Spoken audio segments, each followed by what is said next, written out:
Welcome to Unit 8.11. Today we're going to be talking about volume with the washer method.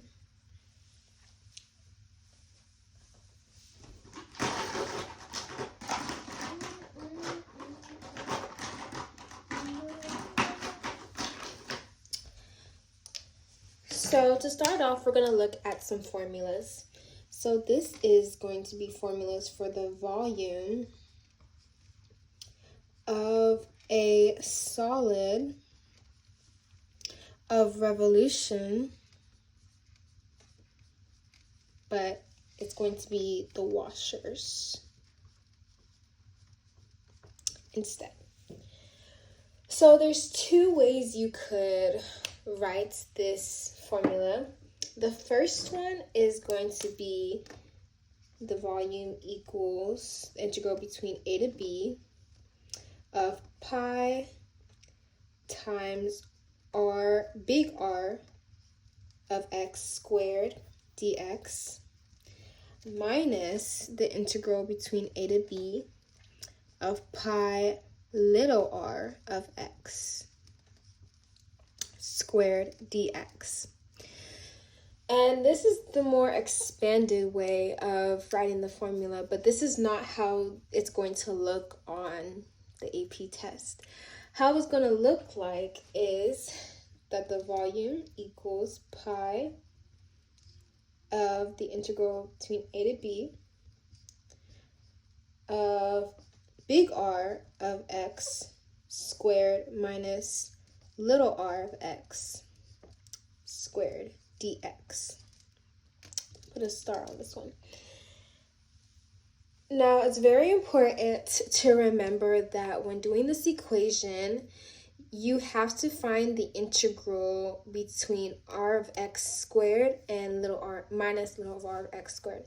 So you have to make sure that you are squaring both the big R and the little r. You're not going to put them in one squaring. You're going to have to square them separately. This is why it's very important to know that the original or the expanded equation looks like this, but in correct format for the AP test, it's going to be this equation. So r of x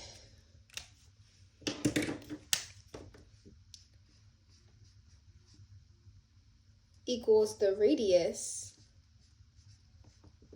to the outside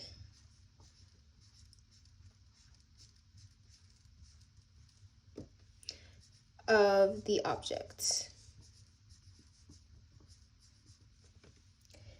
And little rx is going to be the radius to the inside of the object. Now let's take a look at an example. Given that the volume is enclosed by y equals the square root of x and y equals x squared, and it is going to be rotated about the x-axis. To find the volume, I'm going to show you how to write down your formula, but we're not solving for it. So you want to do the bigger curve.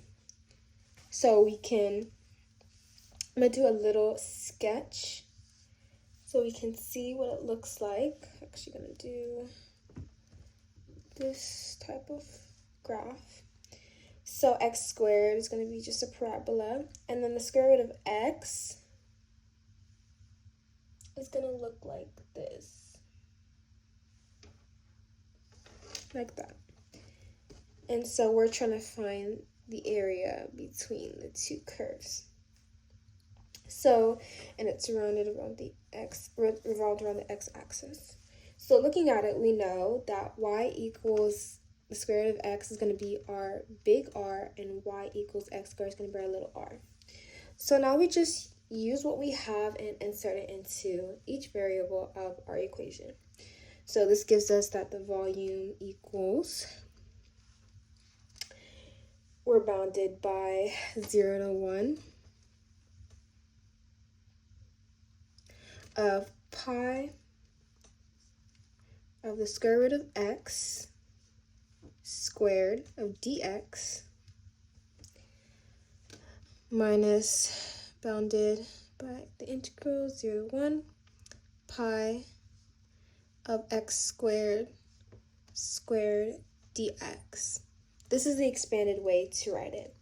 But if we were to write it together, it would be that the volume equals integral between 0 to 1 of pi of square root of x squared minus x squared of dx.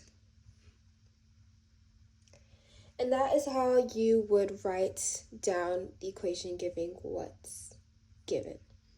That is all for 8.11. Thank you.